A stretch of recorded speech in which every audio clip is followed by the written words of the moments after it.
नरेंद्र मोदी की छिनेगी सांसदी, high court में याचिका। जी हाँ, थंबनेल स्पष्ट है। थंबनेल बहुत कुछ कहता है अपने आप में।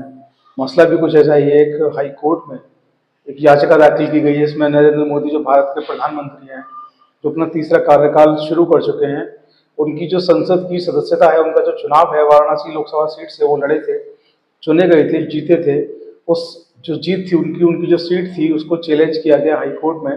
क्या है पूरा मामला, विस्तार से बताएंगे वीडियो को शुरू करने से पहले। आप देख रहे हैं आजकल जो उठापटक हो रही है देश की राजनीति में और न्यायपालिका में, वो किसी से छिपी नहीं है।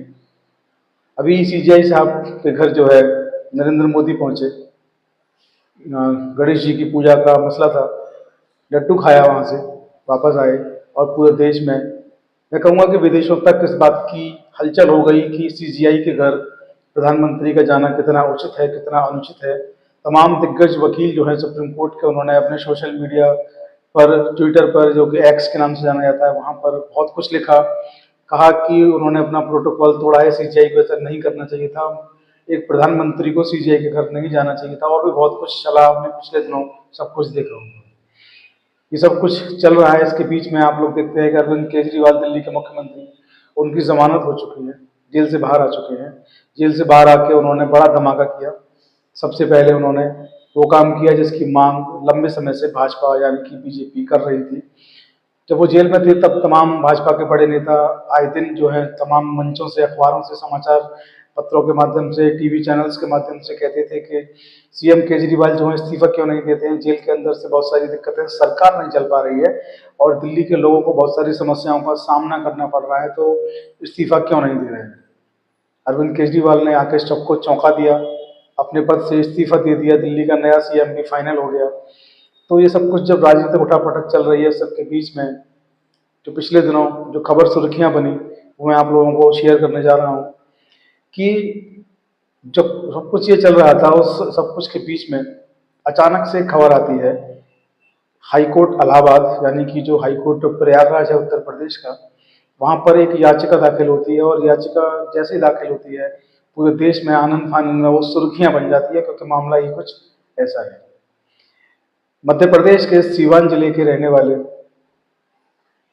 विजय नंदन इनका नाम है, साधु संत हैं, जूना अखाड़े से भी जुड़े हैं और किसी पार्टी से भी आते हैं। पार्टी का नाम भी मैं आपको बता दूं, जनहित किसान पार्टी के नेता हैं। इन्होंने 2024 के लोकसभा चुनाव में मोदी जी के सामने यानी कि वाराणसी लोकसभा सीट से ही अपना नामांकन दाखिल किया। चुनाव अधिकारी ने इनके नामांकन को वैध नहीं पाया, खारिज कर दिया। मोदी जी चुनाव जीते और मोदी चुनाव जीतने के बाद प्रधानमंत्री भी बने।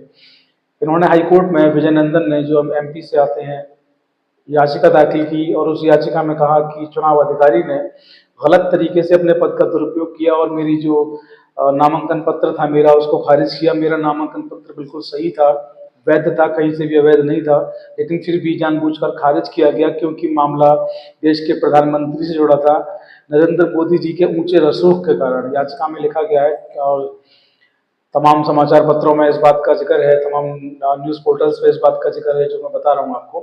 उन्होंने लिखा है अपनी याचिका में आगे कि पीएम के ऊंचे रसूख के चलते चुनाव अधिकारी ने मेरा पर्चा बेवजह खारिज कर दिया, जबकि मेरा पर्चा बिल्कुल वैध था। उन्होंने मांग की हाई कोर्ट से कि मेरे पर्चा, जो मेरी याचिका है, इसको स्वीकार किया जाए। नरेंद्र मोदी जी का जो चुनाव है वाराणसी सीट से, जो वो तीसरा लोकसभा का चुनाव जीते हैं, इस चुनाव को रद्द किया जाए, यहाँ पर दोबारा से चुनाव करवाया जाए। और उनकी जो मांगे हैं, मैं आपको मांगे आपको बता देता हूँ। उन्होंने कुछ जो मांगे रखी हैं अपनी, उन्होंने कहा है कि दोबारा चुनाव हो, मेरा पर्चा जो है उसको वैध किया जाए, मेरा नामांकन वैध हो, उचित मुआवजा जो हाईकोर्ट उचित समझता है मुझे मुआवजा भी दिलवाया जाए, और चुनाव अधिकारी जो थे उनको दंडित किया जाए, क्योंकि उन्होंने मेरे साथ गलत किया। लोकतंत्र में ऐसा नहीं होना चाहिए। जनहित किसान पार्टी के नेता हैं, जूना अखाड़े में संत हैं, और इनकी एक और पहचान भी है कि अभी कुछ समय पहले जब चुनाव हुए तो एमपी में, तो वहाँ के जो मुख्यमंत्री हैं शिवराज सिंह चौहान, उनके सामने भी इन्होंने चुनाव लड़ा था।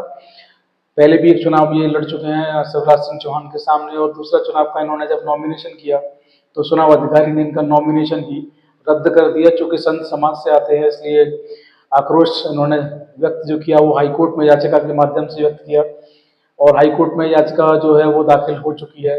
अब देखना है कि हाईकोर्ट इस मामले को क्या करता है, क्योंकि पहले भी कुछ याचिकाएं जो हैं कोर्ट्स तक पहुंची हैं और इस तरह की मांग पहले भी उठी है कि चुनाव दोबारा करवाया जाए और चुनाव में गड़बड़ियां हुई हैं। तमाम आरोप याचिकाओं में पहले भी लग चुके हैं, तो पहले भी इस तरीके की याचिकाएं आ चुकी हैं। ये बात अलग है कि सारी याचिकाएं वो खारिज हो गई, उन याचिकाओं में दम नहीं था, उन याचिकाओं में बल नहीं था। अब देखना है कि हाईकोर्ट, उत्तर प्रदेश का जो हाईकोर्ट प्रयागराज है, वो उस याचिका में कितना दम पाता है और उस याचिका का नतीजा क्या निकलता है। क्या मोदी जी का वाराणसी का चुनाव रद्द होता है, क्या दोबारा चुनाव होता है, या इनकी याचिका खारिज होती है।